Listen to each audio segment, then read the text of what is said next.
Harold lived an epic life, and it's kind of hard to cover all of that in such a short time. So I'm just going to look at one part here of Harold's life and kind of the development of his poetic voice.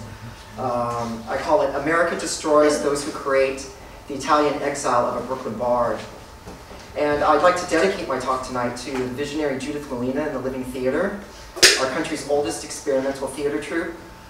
They were exiles that performed throughout Europe in the 1960s because of persecution from the RS.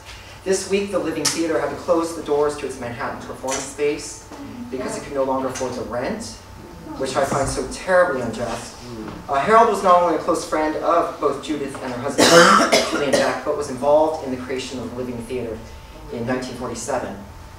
And so from Gertrude Stein's modernist prose, which flourished in avant-garde Paris, the early 20th century, to the evolution of blues and rock by Jimi Hendrix in the psychedelic scene of 1960s London, many of America's most prophetic artists were forced to leave this country in order to find the encouragement and community necessary to voice their visionary creations.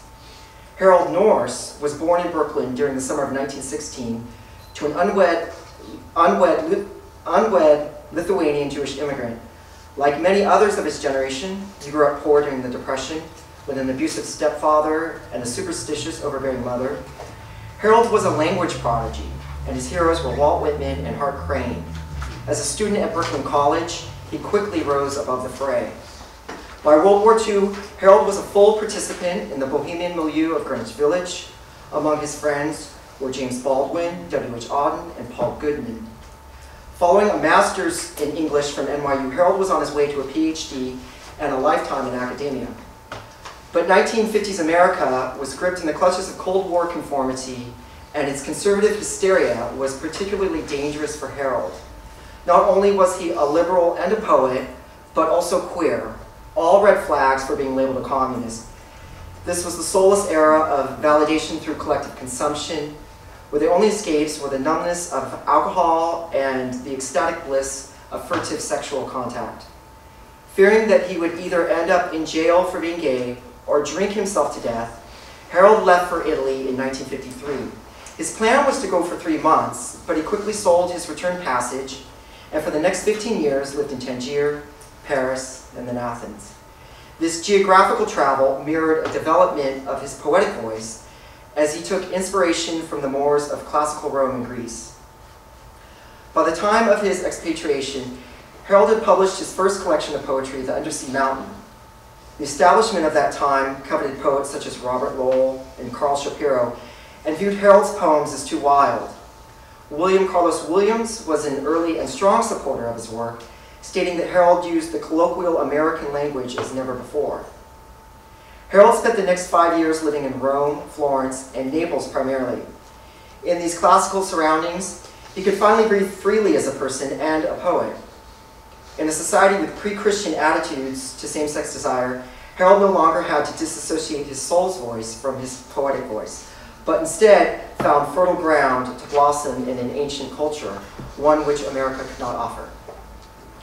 Europe's shattered remnants from World War destruction had yet to be bulldozed for commercial development, the progress of underarm deodorant, and computer automation. Harold's next collection of poems was called The Dancing Beasts, and it connected his immersion in Italian life and the historical experience of ancient Rome to the uncertain and changing realities of mid-20th century. In such poems as Tiberius's Villa at Capri and an episode from Procopius, the poet asks, how much had we truly changed from those ancient days, when stone and marble structures from 2 millennia still stand, yet homes, families, and lives were reduced to rubble? What had modern man learned but more efficient and lucrative means to destroy through violence? Harold's gift for language and his Whitmanic love for everyday American speech soon found him translating the Latin poet Catullus, whose poems had been censored through translations choked by Christian prudishness. On Translations of Catullus, he writes, Catullus, you'd bust your balls laughing. For 2,000 years, they fixed you like a horny cat.